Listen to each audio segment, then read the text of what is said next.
Hello, good afternoon. This is Melissa Coons with Pacific Fire Exchange. Can you guys hear me? Can you hear me, James? I can. Okay, great. So we're still on.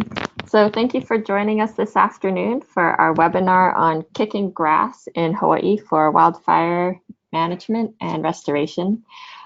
This webinar is brought to you by Pacific Fire Exchange. We are one of 15 regional exchanges in the Fire Science Exchange Network.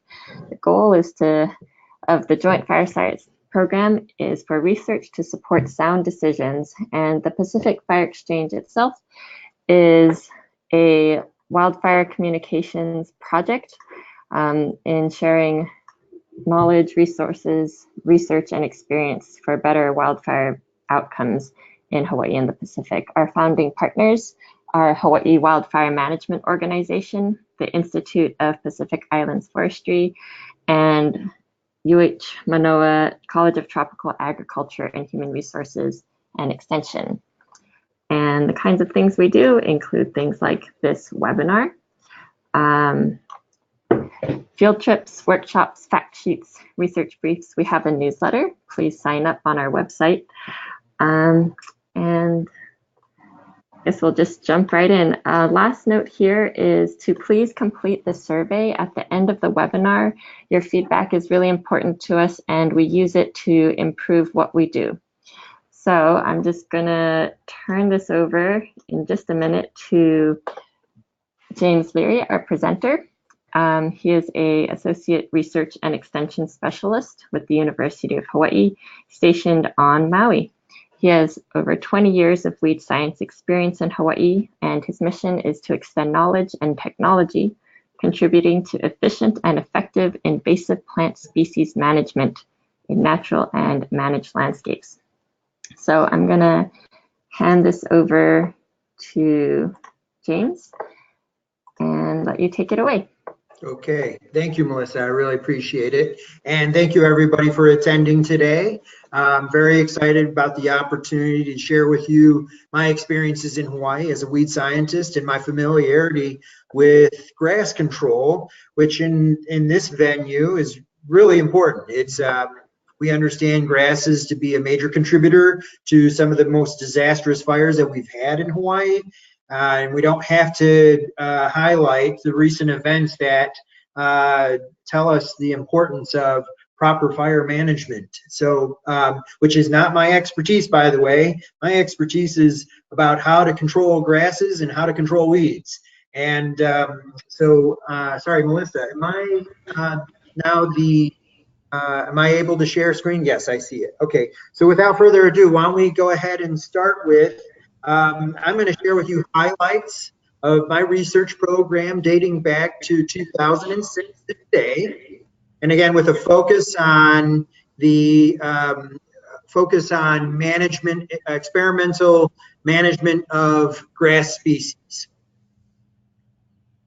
And we're going to share.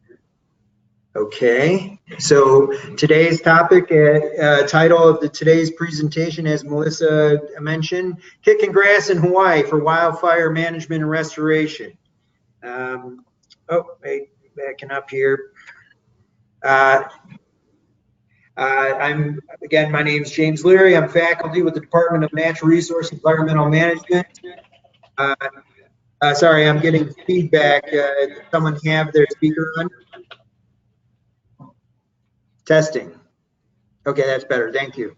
But there's a lot of people that I've worked with over the last decade that have contributed to this research. And I'll be sure to highlight those individuals who have participated and helped me better understand what we know about grass control. The objective today is to discuss management of grass fuel loads below risk thresholds. That's an overarching theme. Again, we won't give specific recipes, but certainly hopefully encourage new ideas on how to tackle this really large problem. Subjects of interest here, my familiarity is with research in managing or controlling kikuyu grass and fountain grass, both pennisetums, which I think are now Cenchrus species. I always get confused when they've changed the botanical names. Learning outcomes that I hope to share from my research and experience include residual herbicide activities on dormant fountain grass, suppressing kikuyu grass with pre and post-plant herbicide, and accelerating the restoration trajectory of acacia koa. Again, I know this is about fire suppression, but I thought the restoration component is an obvious fit and really what I focused on previously. And at the end, I'd like to share with you another concept too, with developing heuristic models for monitoring kikuyu grass growth using temperature and moisture data. C4 grassy biomes. So these two pennisetums, kikuyu grass and fountain grass, are both C4 species. C4 grassy biomes are dominant in tropical and subtropical climatic zones that also support forests. The C4 photosynthetic pathway differs from the C3 by the addition of a CO2 concentrating mechanism at the site of carboxylation. We're not going to be quizzed on this, but anyways, just getting technical on the physiology of these C4 species. And the importance of that C4 pathway is that it reduces photorespiration. So it's more efficient with CO2 and more efficient at retaining moisture, and so it gives it a competitive advantage in hot and dry environments. It's able to photosynthesize with lower available moisture typically. C4 grassy biomes are hard to predict with global vegetation models based on bottom-up climatic and edaphic conditions. In other words, soil moisture or nutrient status typically is not a good indicator for where C4 grassy biomes should persist. Again, the overlap of C4 grassy biomes with forested biomes is a perplexing situation. So let's talk about the grass fire cycle. Theoretically, ecosystem physiology should predict woody forest replacement of early successional grasslands. But much of the global mismatch between actual and potential vegetation could be explained with top-down fire.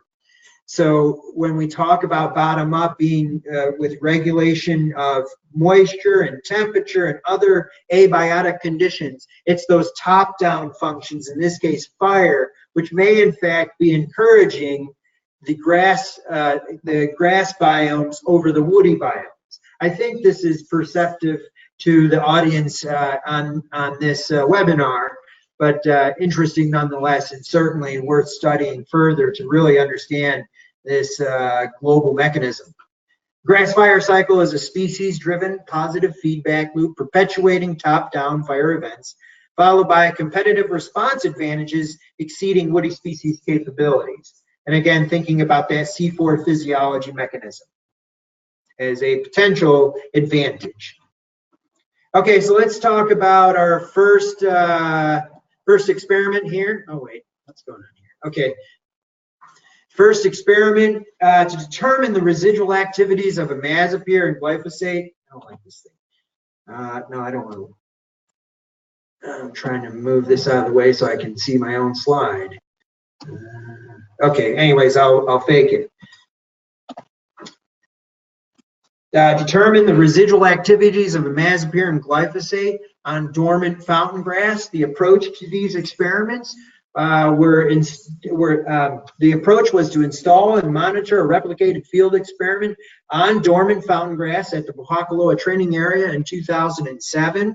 You'll see the left panel, me treating basically dormant fountain grass. The treatments were made in April of 2007. And you can see precipitation in inches over this time period prior to treatment, a significant drought period that extended well beyond that treatment till finally at the end of the year 2007 of December, we start to see an increase, a substantial increase in precipitation and moisture availability. So this gives some context to the actual treatment in this situation. We did not plan for this. This was not ideal. Most herbicide applications on the label, it encourages treatment of green, actively growing tissues. This is hardly green and actively growing, but it's what we had. arriving at the site, and we made a game time decision of let's make these treatments under these conditions, with an expectation that we're going to be underwhelmed by the results anyways. So this is a randomized complete block design replicated 4 times. The treatments were imazapyr at about a half a kilogram per hectare of acid equivalents, the amount of active ingredient applied per unit area, and glyphosate at twice that amount, at 1.25 kilograms per hectare. Separate treatments of comparing imazapyr to glyphosate at these different rates, but rates within the label recommendations. These were also in a factorial combination with other adjuvants, methylated seed oils, and non-ionic surfactants to improve the spreadability of the herbicides. Based on the results, there was no significant effect, and it would not be useful to this audience to try to tease that out. Instead, we're just going to focus on the active ingredients of imazapyr versus glyphosate. And then as part of the data management regime, this was a non-destructive harvesting approach using digital imagery, I call it old school remote sensing, with close range nadir position above the canopy within the treatment plot, recording 1 meter square samples throughout the entire plot. So we captured the entire plot with imagery and then stitched those together, for visual detection of greenness. Moving on. Doesn't like me. Okay, here we go. So in January of 2008, you remember the rains returned in December of 2007.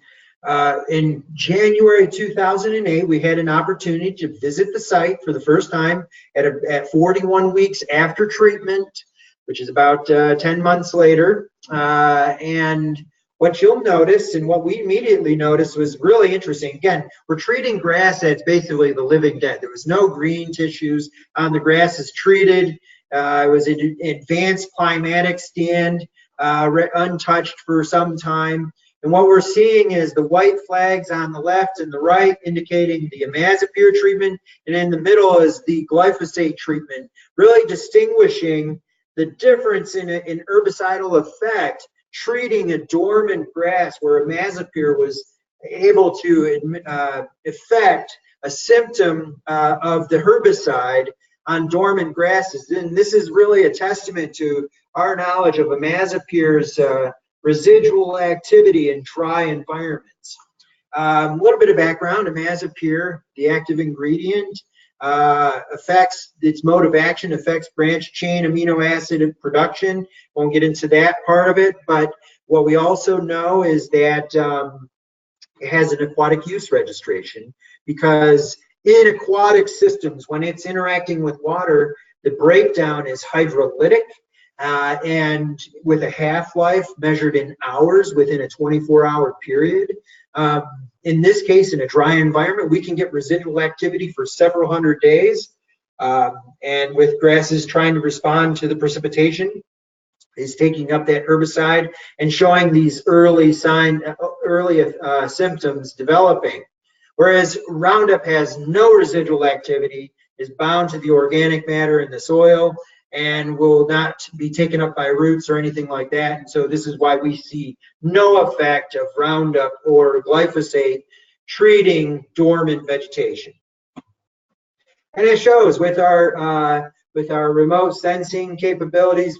We show the imazapyr effect on the left and the lack of effect on the right, with the green up events occurring in the glyphosate treatment.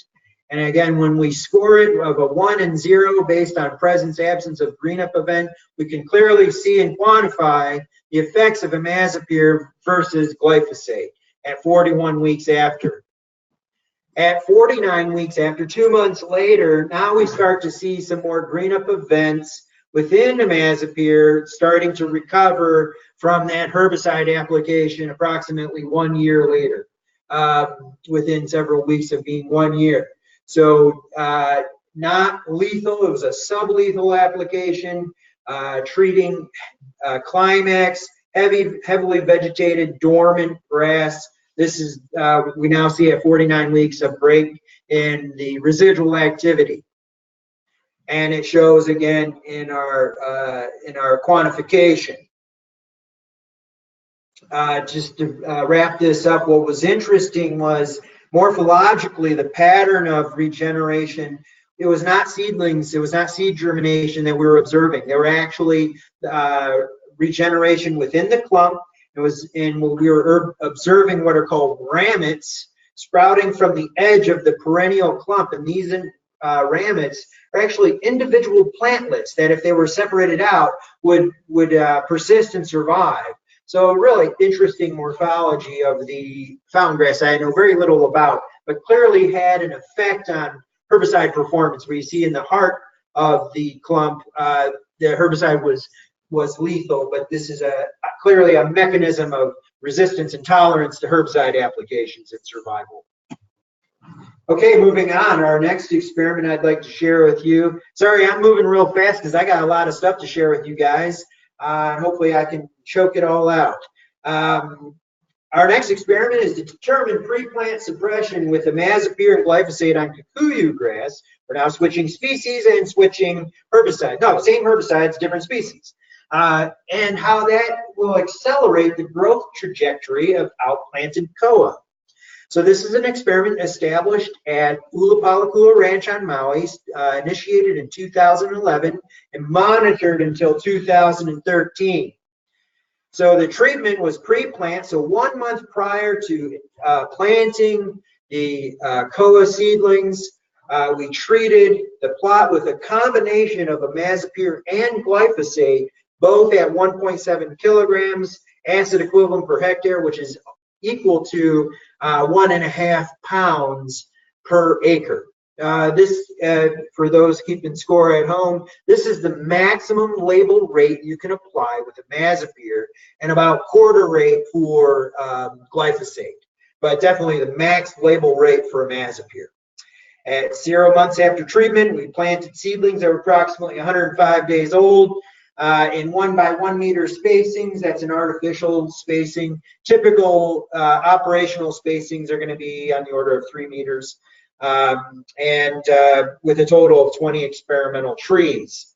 We also installed a data logger with soil sensors monitoring temperature and volumetric water content. We had them installed at 10 centimeter depth, which is about 4 inches, and also at 25 centimeter depth, which is a 10 inches. So these were monitored hourly. So we generated a pretty robust data set of the soil environment in each of these treatment plots, with or without herbicide applications as pre-treatment. So a little bit of background, kikuyu grass is quite prevalent in mesic montane environments, most of us know. It's also where koa it's also considered suitable koa habitat, so we have this interaction. Historically, animals were brought in and grazed. Kikuyu grass is still a very effective and important forage species, but in areas where pasture management is phasing out and there's an emphasis on restoration, typically we start with ungulate exclusion and fencing, and then what ends up resulting is unchecked growth of kikuyu grass. In this case, you can see at waist high, this is equivalent to anywhere from 15 to 50 megagrams per hectare. So a substantial amount of biomass, above ground biomass, generated by this species. Also, I'm not as familiar with it, but I do understand that historically, kikuyu grass fires are quite infamous because of the stolons that fire can carry underground and pop up in novel locations. So it's a very hazardous situation, allowing for kikuyu grass to grow unchecked like this. Glyphosate and imazapyr are known to be highly effective short and long-term suppressors of kikuyu grass, respectively.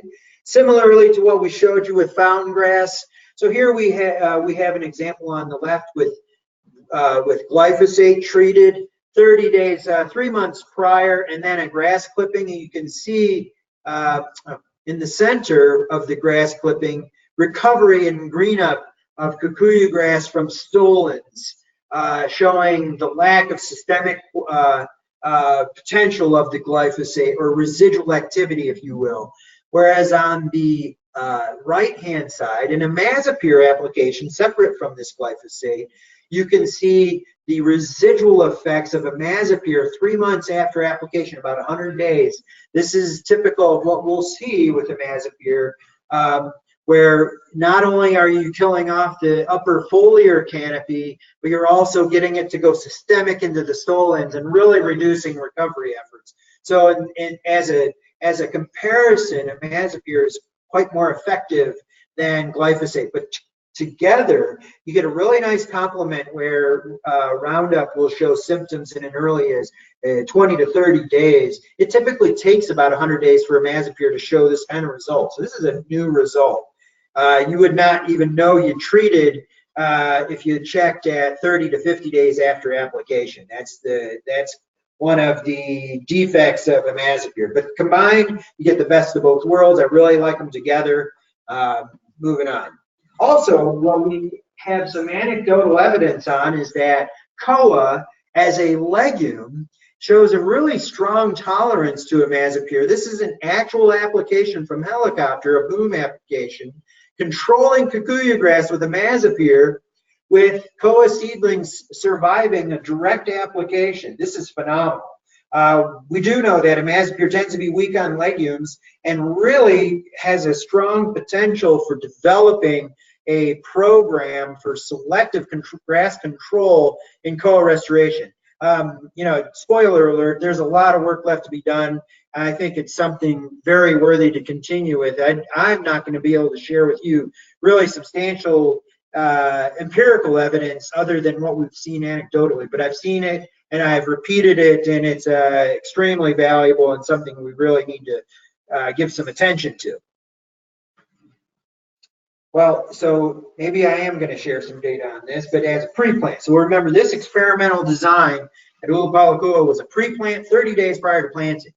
So at 4 months after treatment, which is 3 months after planting, what we noticed is, oh, it's a little bit cut off.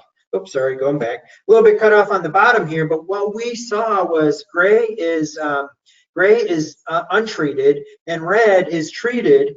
What we're showing is leader height in the untreated was actually significantly taller than the treated. And in the treated, what we're seeing is some symptoms of epinasty and apical bud break, distal bud break proliferation. Those are classic symptoms of imazapyr injury. So we talked about tolerance, and clearly at a maximum rate within 30 days, we are stressing these seedlings and their tolerance capabilities relative to untreated control, where it's just grass growth proliferating and koa looking as green as can be, and it looks happy. And it's like, why would we even bother suppressing grass if that's what it looks like? We have taller plants already. So clearly we went backwards on this treatment. What's interesting about this also is that root collar dimensions were significantly larger at the soil surface, soil interface, for treated versus untreated. That could also be a symptom of the herbicide, or it could be something else. Root collar diameters are good proxies for root development. And I won't take it any further than that, but let's continue on. Okay, now we're at 12 months after treatment, and we show a reversal of fortune with significantly greater koa growth in grass suppression treatment. So we're slow out of the blocks, but at 12 months after, you can clearly see the difference in koa growth as a result of suppression of kikuyu grass in the treatment plot versus where the treatment plots or in the untreated plots. It almost looks as if koa is in this state of suspended animation. And I should say that throughout the entire experiment, that we had over 95% survival. So we don't see grass killing trees, and you would see that in restoration. If you just plunk trees into grass, the trees will survive. But we're not recognizing the loss in productivity on the site as a result of this suppression action. So clearly removing competition that will enhance the koa production is what we're seeing at 12 months after versus that what appeared to be an early debacle at 4 months after treatment. So at 36 months after treatment, what we're showing is treated plots or grass suppression demonstrating significantly taller trees and significantly larger root collar systems. At about 36 months, I think we're seeing, because of the spacings, we're now probably having confoundment as a result of intra-species competition, but nonetheless, within 3 years of monitoring, we show significant differences, demonstrating the value of grass suppression in a restoration effort. Also, I think what's really interesting is if we consider the sensors that were installed in the soil, if we just focused on the 10-centimeter depth, what we're showing is over time from planting to the 3-year mark, you'll show, so the black line is herbicide treatment, the gray line is no herbicide.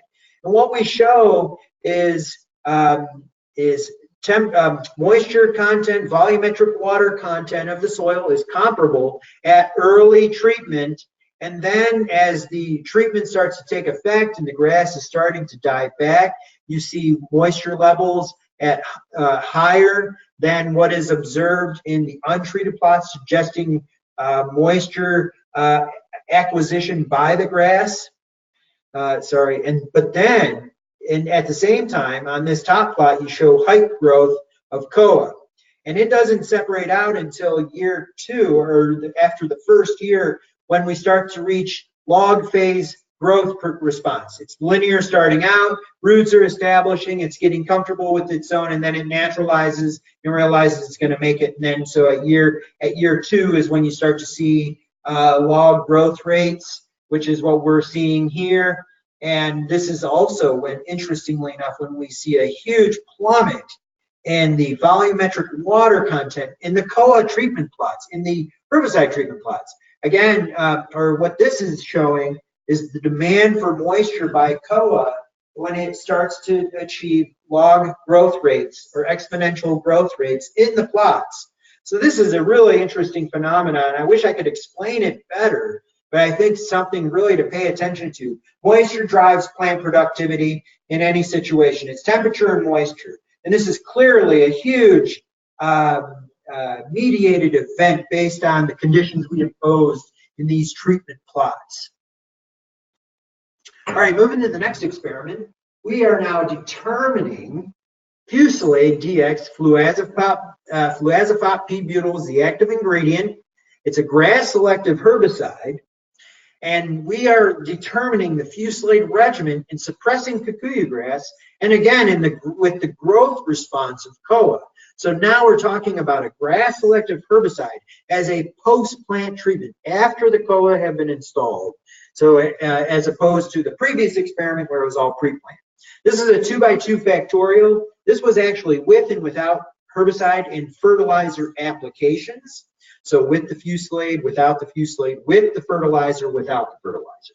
This was, again, another restoration design. Fluazepop was applied at the highest recommended rate of 0.4 kilograms active ingredient, and the fertilizer was a basic 16 at 100 kilograms of nitrogen per hectare. Yes, COA is a legume, but I can promise you 100 times out of 100, if you give it nitrogen fertilizer, it will take it up and you will see a response. Guaranteed.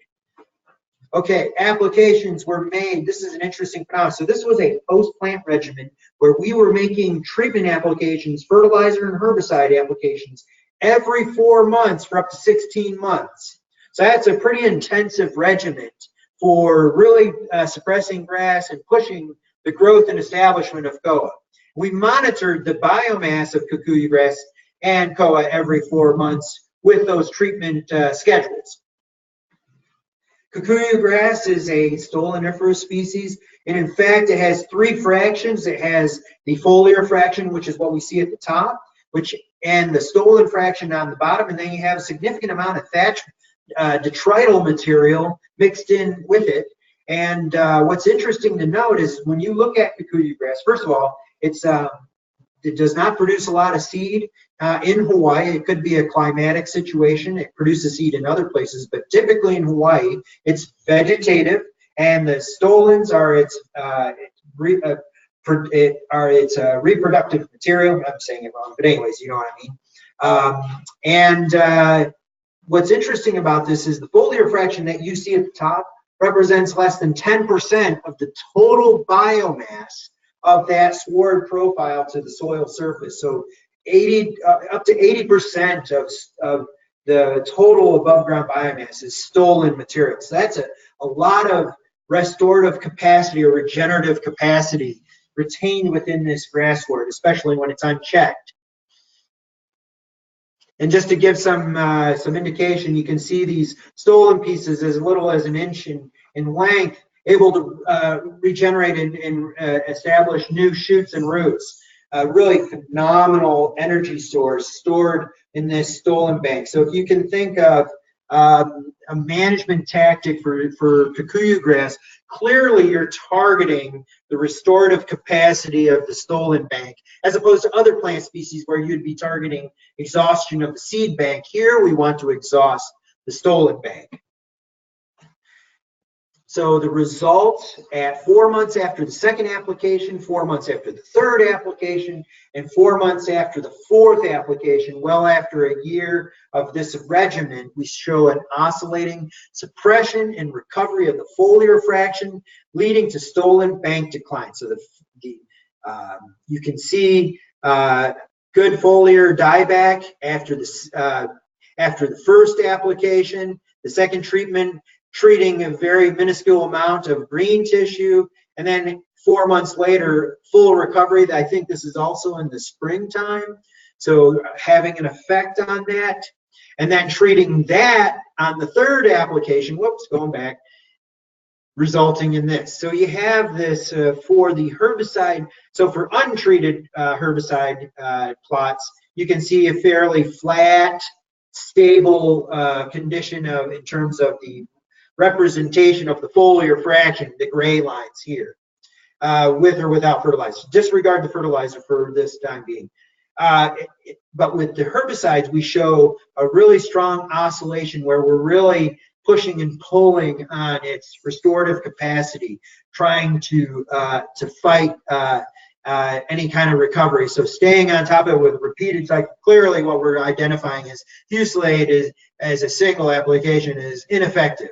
It would already with 4 applications, we're demonstrating its capabilities of restoring as if you'd never treated. And so with this regimen of multiple post-plant applications, we can see the difference between gray and green, where the gray is pretty flat, again indicating a climax stand, where for the herbicide regimen, we show a steady linear decline of the stolen bank, leading towards eventual exhaustion. A lot of resources and a fairly disciplined management regimen, but nonetheless, as a selective herbicide, this is how we've demonstrated fusilade's performance, less effective than glyphosate and imazapyr as a single application, but in the herbicide world, selectivity is gold. So definitely a really valuable tool, in spite of the fact that you really got to stay on top of it if you're dealing with kikuyu grass. How'd this affect growth performance of koa? So again, we have this factorial design without and with fertilizer on the column, and without and with herbicide on the row. And so without any of them, you see koa growth. Again, survival is 100%, but here's your kind of your growth response. Everything's really packed together tightly. Not a lot of, this is canopy height, by the way. So everything's, you get about 1 meter in 12 months after planting on the average. Here we show with the herbicide reducing, suppressing kikuyu grass and reducing the competition. We are showing how we're starting to see a stretch in performance, higher mean value of these plots. Also, we should know that koa is open pollinated, and so there's a lot of genetic variability. So you're showing a really strong expression of genetic variability as we reduce the competition of kikuyu grass relative to when you're competing with koa. There's not a lot of genetic variability in expression. For fertilizer applications, we see less of an effect with and without herbicide, showing an ameliorative effect of the fertilizer, accommodating growth performance of Koa, suggesting that maybe the competition is nutrient related. So worth noting. Okay, our last experiment. This is heuristic kikuyu grass growth models in mesic montane environments for predicting growth responses to climatic conditions. Our approach was to install and monitor the Kula Belt Pasture Production Observatory Network, which is basically a cage, an exclusion cage for monitoring grass growth, with data loggers that included photosynthetic active radiation, relative humidity, ambient temperature, and my favorite, soil temperature and volumetric water content, which we'll be focusing on here. You can see for Maui, we've had several of these observatories established along what I call the Kula Belt, where we paired these observatories with low and high elevation, where the low observatories had a mean elevation of 2,000 feet above sea level, and the high had an average of 3,800 feet above sea level.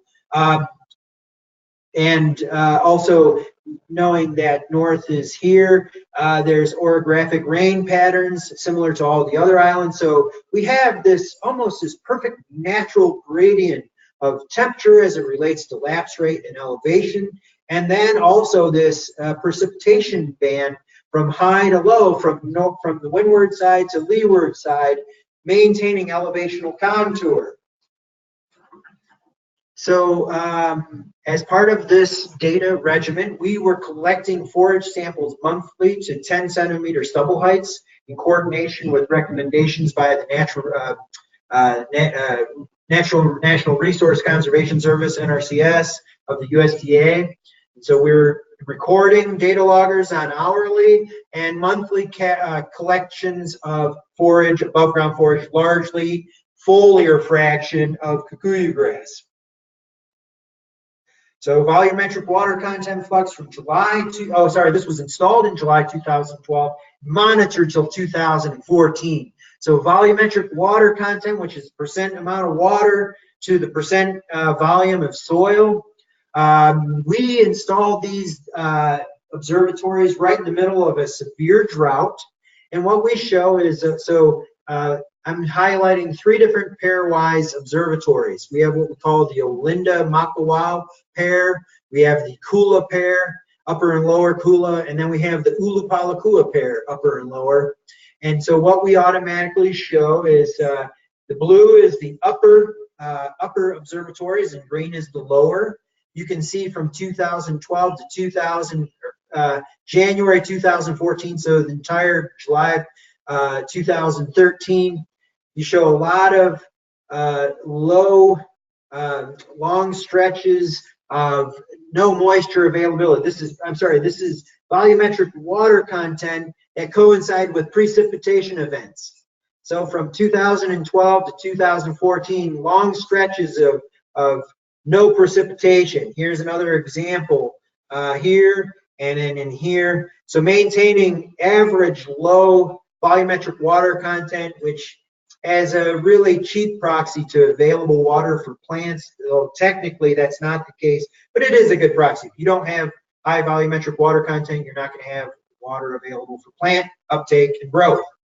And then in 2014, we show a break in the drought with more frequent and increased precipitation events in all of the locations. So this is a nice historical timepiece from drought to replenishment in this environment from 2012 to 2014. This is a temperature profile of Maui. Again, the pairwise plots showing segregation. First of all, you show seasonality of temperature profiles and a segregation where the lower elevations are having significantly higher temperature regimes than the upper, very consistently. I'm glad the climate's working for us, and these loggers are confidently displaying high value data. much more substantial separation at Makawao versus the Ulupalakua and Kula sites, but again, clear separation in temperature profiles, which certainly coincides with what we understand about lapse rate and the elevational increase. And here we show our average elevational environmental lapse rate at 6.5 degrees Celsius per 1,000 meters.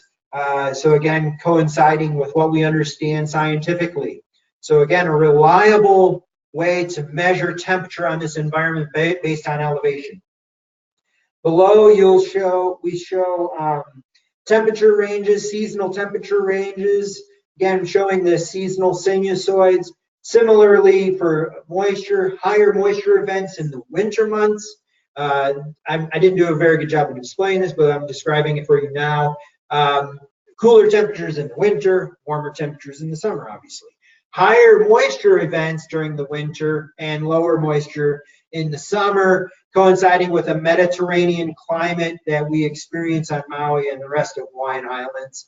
What was interesting to note is the change in the temperature in seasons between the upper and higher were much more substantial for temperature during the winter months. It was much greater temperature difference during the winter, whereas similarly,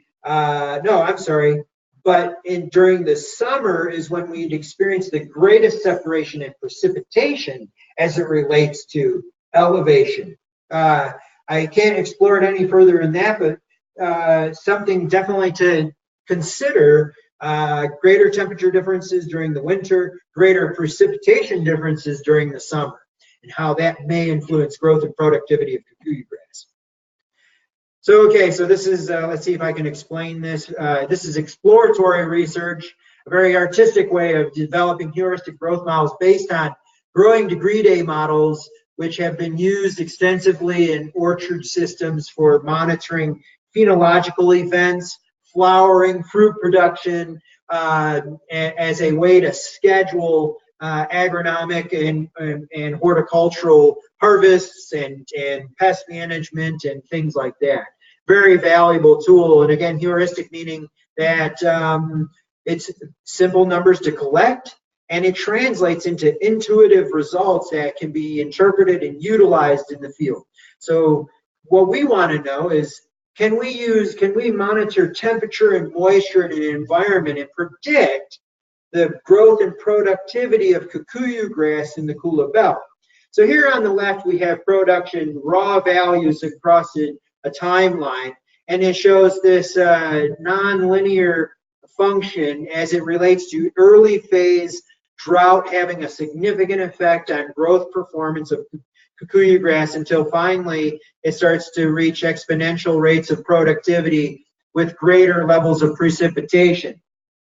So if we take that production and we divide it by, and we consider the temperature and moisture regimes of that period, of those periods, monitoring periods, in this case we use what are called second order polynomials, where it just shows a sharp peak that will give us the maximum temperature and moisture used to input models to develop logistic functions that have a maximum and minimum, and then an inflection point at the center for each one of these. And we took those inflection points and we used those as a way to predict temperature and moisture events or conditions based on growth performance here, with the assumption that you're going to get higher productivity during the summer with warmer temperatures, including at lower elevations, and you're going to get best performance in high moisture conditions.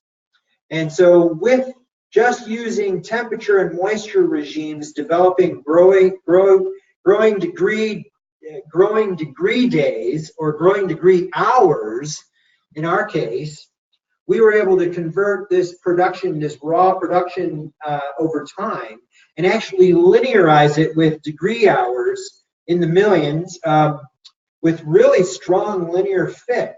So theoretically, this needs to be vetted a little more, obviously, but theoretically, if we understand the temperature and the water content of the soil in an area that's dominated by kikuyu grass, we should be able to predict the amount of productivity occurring in that area. And which, of course, growth and productivity of kikuyu grass equates to fuel loading. So work in progress, but definitely this is the kind of response that gives you reliability and confidence in using this heuristic model. Okay, so to wrap this up, in conclusion, in determining the residual activities of imazapyr and glyphosate on dormant fountain grass, what we've concluded so far is imazapyr exhibits residual activity in low moisture conditions, offering some flexibility and fuel load reduction, but it's still inferior to timing these interventions with green-up events, particularly post-fire. You can see here's an event that was a week after the fire occurred, and I'd say really if you were a manager of this area, your window is about a month to 2 months, depending on the precipitation in the season. If it's a winter with an expectation of high moisture content, you would be scheduling your spray and treatment of this area at about 1 month or 2 months after. So your window of opportunity is very limited and should be targeting the green up events. Imazapyr giving some flexibility to that decision making. Determining pre and post plant suppression with imazapyr and glyphosate and fluazepam on kikuyu grass. These 3 herbicide options are effective in reducing the regenerative stolen bank and consequently enhances growth performance of outplanted koa overstory, which is ultimately the long-term suppression of breaking that fire cycle and displacing grass with woody vegetation types.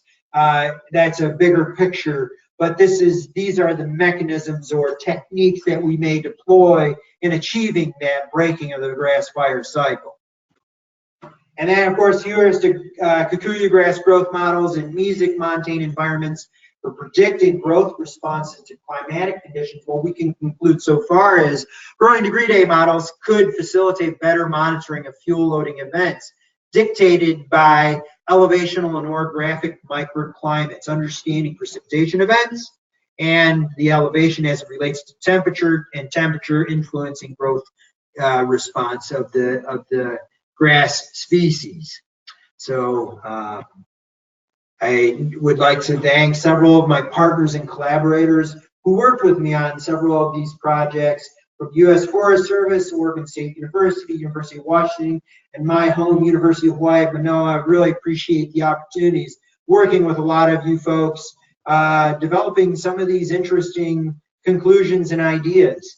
This is not exhaustive. This is, I mean, what I can ultimately conclude with is there's a career's worth of work to do. This scratches the surface in terms of real management of grasses as it relates to fire management. There's a lot of work still to be done experimentally to really fine tune the conditions, but the technologies that are becoming available have really enhanced our understanding. This is back, a lot of this work was a decade ago. And today, if I was to tackle this kind of work, I'd be probably approaching it with much different lens than what I had starting out originally. Also, I want to acknowledge the support for these projects, largely USDA with our T-STAR grant program that is now defunct, the NRCS with their Conservation Innovation Grant, and our, I misspelled it, our USDA Rural Resources Extension Act, internal funding for maintaining our extension. And what I want to extend to you guys is there are opportunities to really ramp up fuel load reduction and grass suppression in these environments. Hawaii has a grass problem, and we have immediate solutions that can be implemented. There's still a lot of work to be done, but it starts today with you guys really deciding what you want the landscape to look like and how you're going to protect our environment. And I really appreciate the opportunity, and thank you very much for your attention. All right, thank you so much, James. We have a couple questions. I forgot to mention at the beginning of the webinar that if you have a question or comment for James or the group in general, you can type in a question in the control panel or raise your hand, and we'll repeat back any questions you type in or call on you if you've raised your hand. So I'm going to start with a question from Andrea Gill, and I'll read out her question. Okay, thank you. First, for context, she says, in case it matters, the location I'm dealing with is Palehua, a dry area in the southern end of the Waianaes. Her Okay. question is, I'm mostly interested in guinea grass and buffalo grass, also pasture species. Are they C4? How much of the information on kikuyu and fountain grass applies to guinea grass? Yep, that's an excellent question. Kind of, sort of. Those are also C4 African species. They originate from the continent of Africa. Guinea grass is a different genus. Buffalo grass is Cenchrosiliera, so it's highly related, or it's related to kikuyu grass and also fountain grass. And it's also a lower stature. Buffalo grass, similarly to fountain grass, is highly, let me back up. Buffalo grass is highly sensitive to all of these herbicide options, more so than fountain grass. I find fountain grass a real challenge in being controlled by herbicides. And I don't think I'm alone in that thinking. But buffalo grass is very prone and highly sensitive to herbicides. So there's a likelihood of greater success with a herbicide program to manage buffalo grass. Guinea grass is another one that is way under tested, and I think size matters in this case. There's some work from our former graduate student Lisa Ellsworth that looked at suppression as it relates to using native species canopy, mid-story canopy, and woody species to compete, and it's quite challenging. Herbicide-wise, it has shown sensitivity to some of the herbicides that we've used, but it has a lot more energy built into the clump. It's very responsive to the dry conditions or to rain events, and obviously, as a fuel load, it's much more hazardous than the other species in some ways. But I think for all of these grasses, including guinea grass, the best opportunity to use herbicide effectively is on green up events with if you have mechanical or mastication techniques using browsing animals to bring down that thatch level from something that's 15 feet tall to something that's less than 2 feet tall. I think, again, size matters, and so being able to make herbicide applications to small, young, actively growing tissues will give you much better results, and that's really important. So mechanical operations prior to herbicide can be highly effective, though expensive, and in some cases not an option because of the terrain. Hawaii's topography is usually one of the bigger impediments to effective management of these grasses and other invasive species. Okay, we have a number of questions, so I'm going to move through them. Okay. Jenna Masters asks, has there been any studies on application on burnt grass post-fire? I think that relates to what you're saying. On which grass? Sorry. Burnt grass. Burnt grass post-fire. No, and that's one of my biggest regrets. And I know Clay's on the line. Clay, we have got to take advantage of fire events by installing herbicide treatments to really demonstrate the functionality of timing and responsiveness to post-fire conditions. It's really, it's a deleterious situation, but it's really also an opportunity. My sense of it is that will pay the biggest dividends. We're not going to get rid of fires today. They're going to continue happening. Can we get ourselves, can we be responsive enough to those situations and take advantage of that? It's really important. And it does relate to the bio volume and the detrital materials that are unresponsive to herbicide treatment. So we know that these grasses are highly stimulated by fire, and especially with precipitation that follows. Okay, another question from Eileen Ye. What about Wainaku grass? Which one, Wainaku?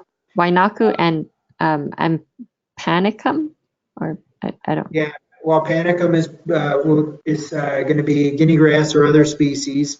I forget Wainaku, but I'm semi-familiar with it.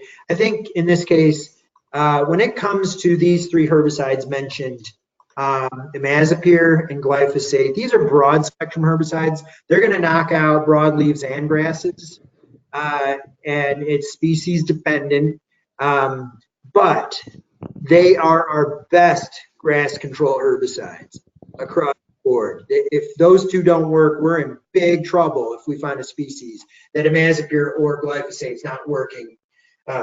And fusilade as a grass selective herbicide is not as effective, but gives you that selective opportunity when it's growing with other desirable vegetations. So that's its that's its value. So Wainaku grass, and I'm misremembering its genus species, obviously, but definitely the regiments or the prescriptions that are interpreted here, I think would apply there too. Or if, as an unknown, those are the first things I would be testing for sure. Okay, we have another question from Carolyn Wong. Yes, hi Carolyn. Oh, it's like a blast from the past today. Yeah. Is your work on the heuristic Kikuyu grass growth model published yet?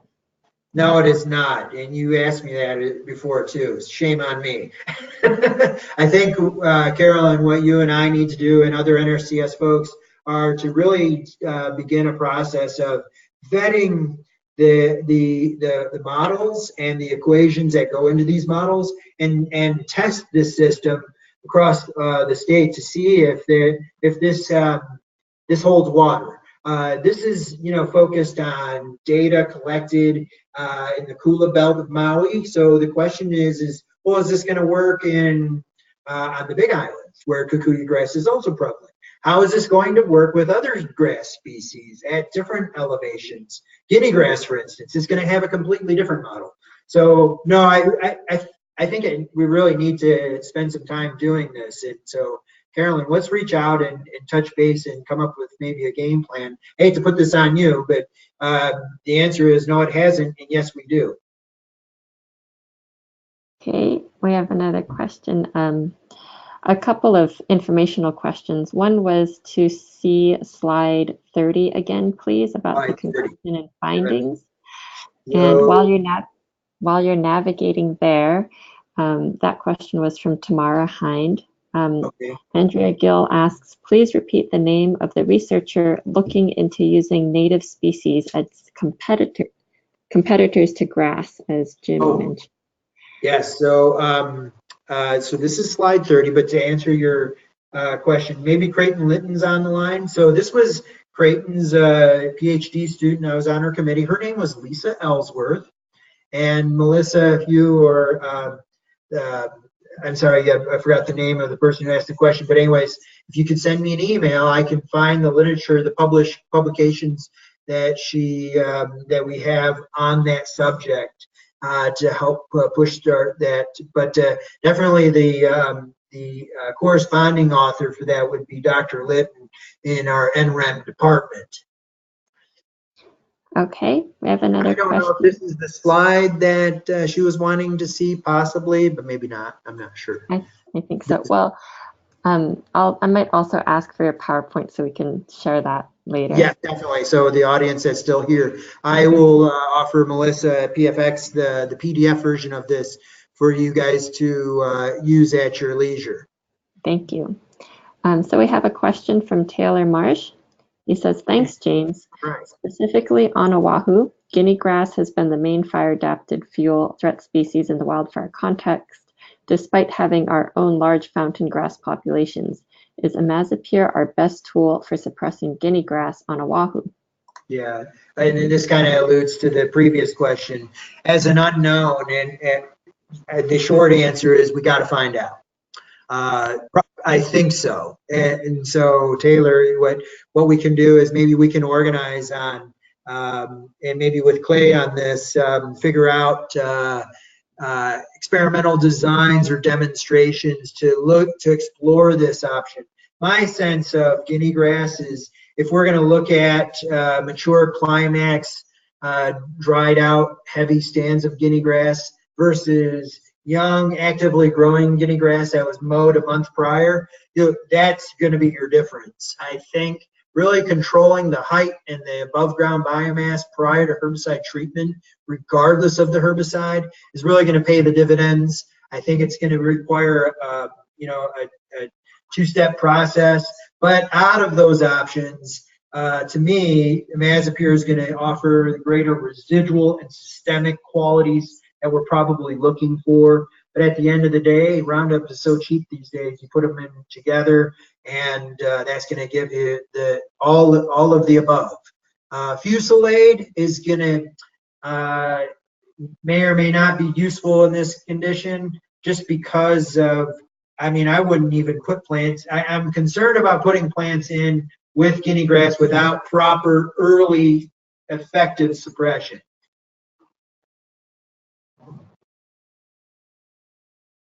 Okay, we have Jenna Good Master questions, says, everybody. Jenna Master says, thanks, great talk. James Harmon asks, what is known about the native seedling survival under grass being treated with imazapyr? Interesting.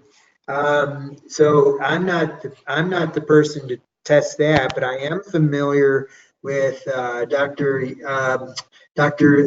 Jelinek on the Big Island. She's with USGS, and her team is specifically exploring that condition.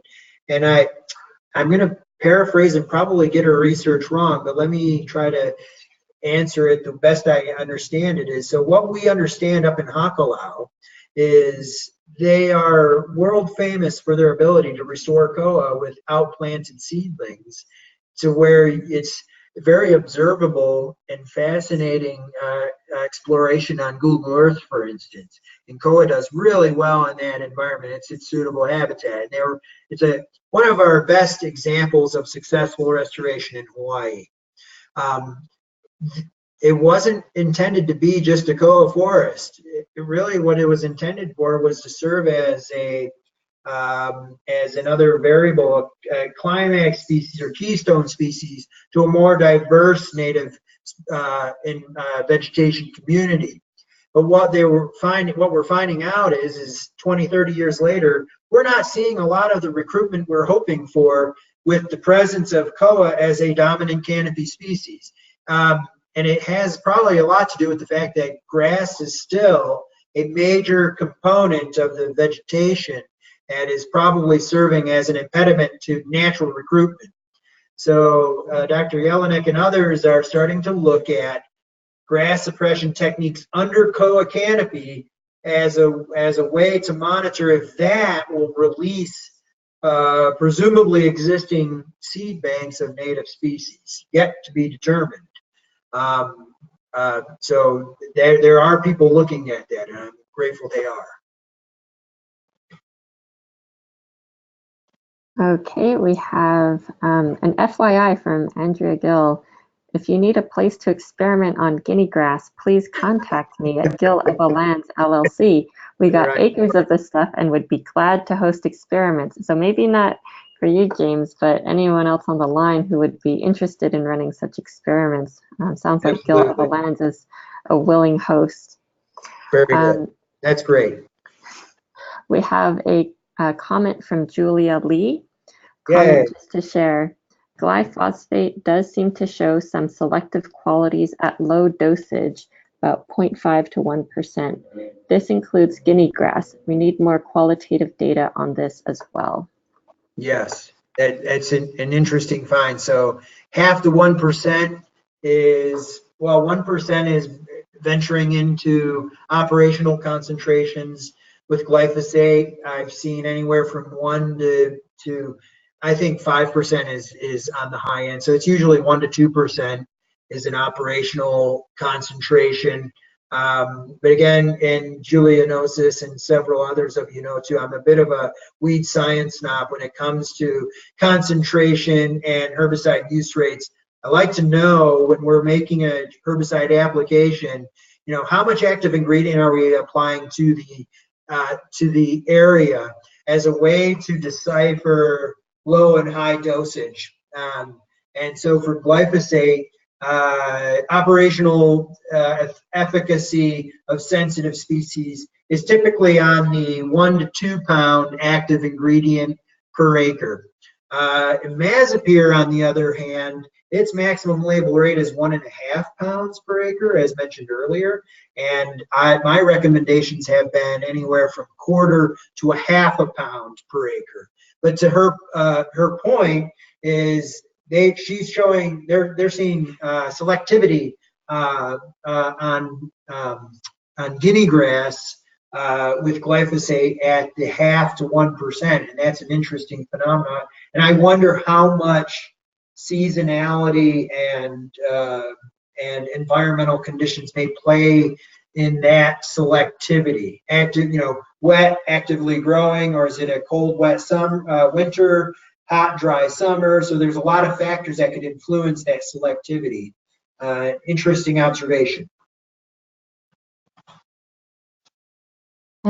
So we've gotten through all the questions that people typed in. Are there any other questions or comments folks have? Please do raise your hand or add a question before we wrap up.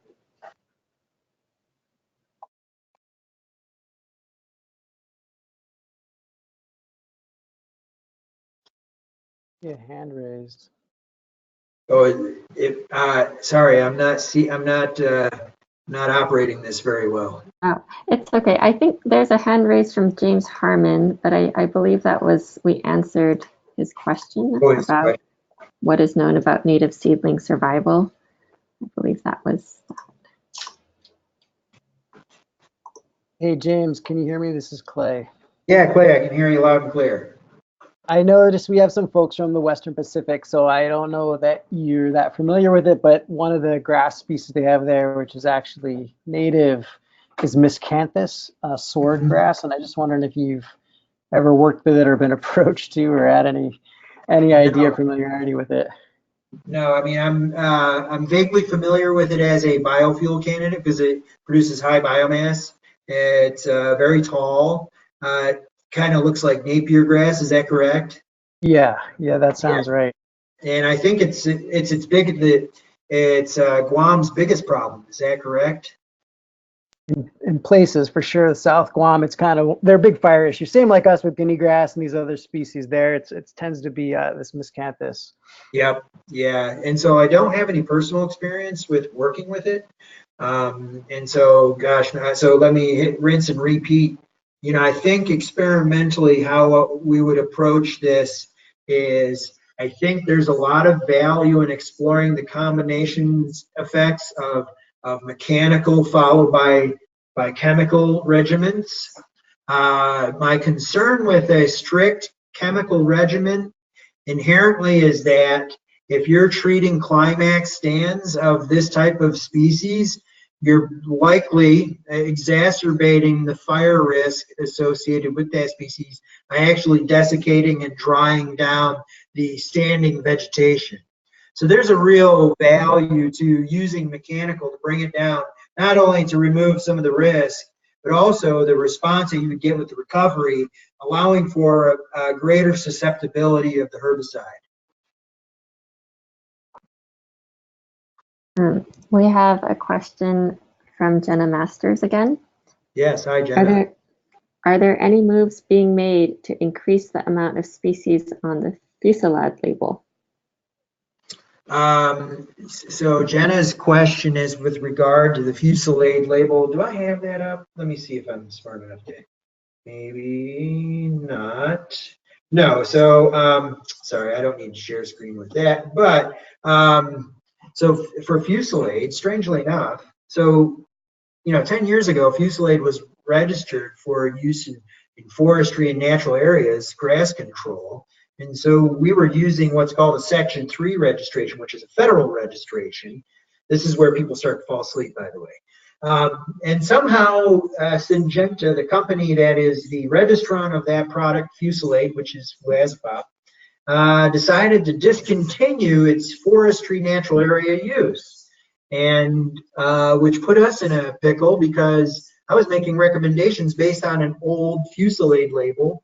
But anyways, with Jane Beachy, Julia Lee, Amanda Hardman and others, we got together and developed a package, a utility package in a petition with Syngenta to submit a special local need to the Hawaii Department of Agriculture for establishing what's called a 24C special local need registration.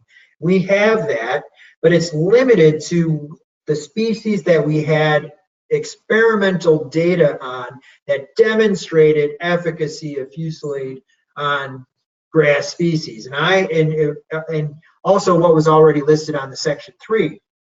So we have guinea grass and we have kikuyu grass, and I don't think we have fountain grass. Anyways, I don't have the species list in front of me, but the short answer, I gave you a long answer, Jenna, but here's the short answer is we need to start conducting experiments that are related for each individual species, testing Fusilade on that species to demonstrate measurable effective suppression of growth of those species, to demonstrate a utility and function of that, to warrant inclusion of that species on the registration. It sounds daunting, but it's fairly straightforward. And certainly within Oahu Army, you guys have the capacity and IQ to do that kind of work. And it stays within Hawaii Department of Agriculture. It doesn't have to be vetted by EPA. So the DOA makes the determination based on the data presented on whether or not they'll include that. Okay, I think we're getting close to wrapping up. We have comments of appreciation on the recap and your responses, and one looks like last notes from Guam. Christine Barron saying for the miscanthus, we use both mechanical and chemical application on Guam, using glyphosate to control large stands of miscanthus. Kind of connected to a question from JB Friday, would a glyphosate and imazapyr combination work out there? Yeah. Christine requested that you come out to Guam and visit them. You got it. Very good. You're right. And I think the short answer is I think for most of our grass control efforts, we know a lot, but I'm quite certain that all of our grass management efforts could be improved upon with the combination of the science and the management and the experience.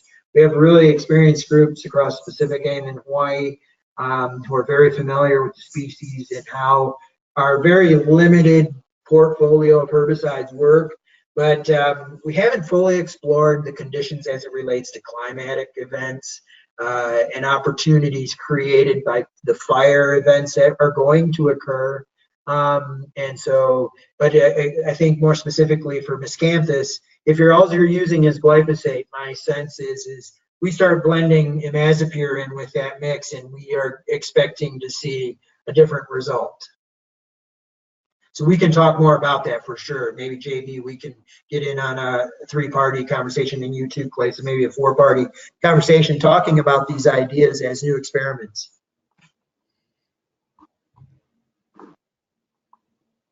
Great.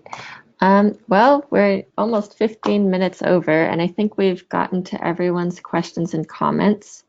Want to express once again our gratitude and appreciation for you, James, and sharing your knowledge with us, and taking the time for this webinar. And thanks to all the folks who attended and are listening in and shared your questions and comments. We will be posting a recording of this on the PFX website, along with, it sounds like, a PDF of James' slides. So if you want to refer back or refer any colleagues back to this presentation, you'll be able to do that hopefully within a couple days on the PFX website.